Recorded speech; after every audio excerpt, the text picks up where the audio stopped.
I have the female, his sister, litter mate's sister. I'm good to go.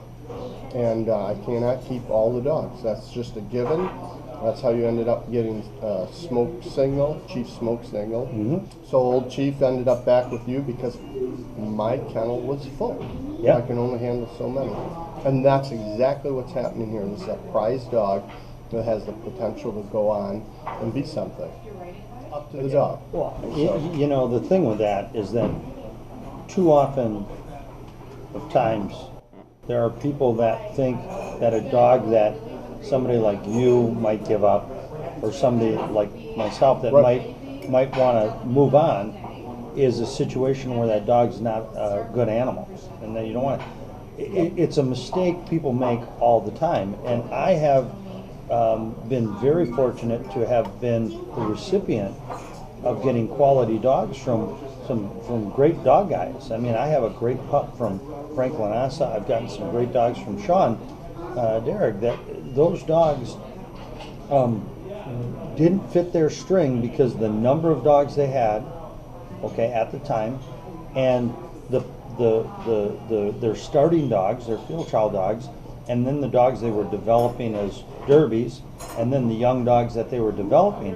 When some people have unbelievable breeding programs, great breeding programs, they can't keep them all. Yep. And that's the reality.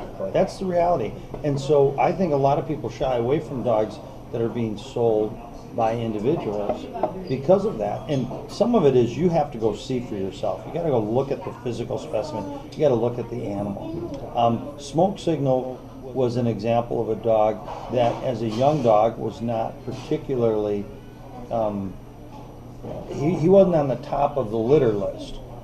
But that doesn't always guarantee that the dog that's on the top of the litter list is actually going to be the best dog. Right.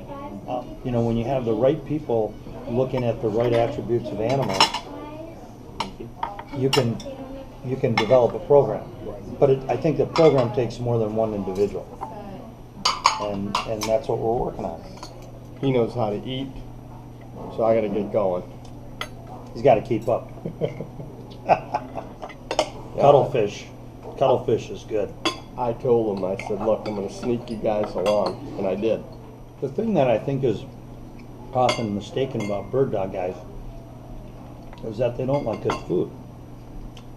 There are some guys out there that don't like good food, they don't eat good food, but there is a group of serious bird dog guys that also really like great food at great restaurants. Stefano's is one of the best Italian restaurants in America. We're getting restaurant reviews right along with pointers and setters and training. I like it. I think it's a balance thing we have to have just to keep our sanity. Sometimes you can have a dog here in Wisconsin and have it in the kennel for the winter, and you do no harm.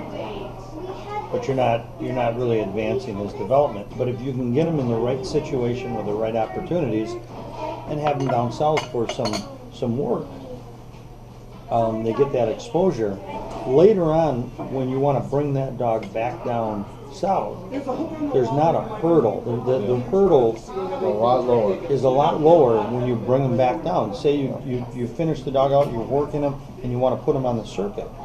That experience, whether it's a 2-month or 3-month period of time, is a lifetime of investment on that dog. I mean, that dog is going to have some experiences that, and they're going to have ran the country, and they're going to have learned how to find those wild birds. And I think that when you go back to taking them to the south, it's only going to benefit them.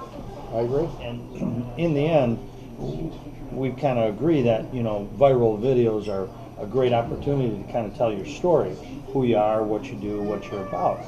But I think the other end of that, which Dennis, you were talking about, is that there's a lot of people that don't have good, valuable information in the bird dog world, and it's really hard to reach out and meet and learn from some of the great people. I've been very fortunate to have learned a lot of things from Farrell Miller, Right. Sean Derrick, you know, from a number of other people. And those people have been extremely gracious to assist in my development. But you have to be geographically located. You've got to be able to get yourself involved and push your way into learning. Yep. And a lot of people don't really have that ability. They're not location, they're not in the right place, or they don't really know how to get a hold of the people. So in the end, really, a lot of what you're trying to do is not just about self-promotion and promoting you and your line of setters. And I don't think there's a lot of information out there for the younger guys or even the old guys that really right. don't have the ability to connect with people Yep. to talk about this stuff. And that's what we're here doing. And here's Johnny and I will be back soon with more discussion of breeding and field trials.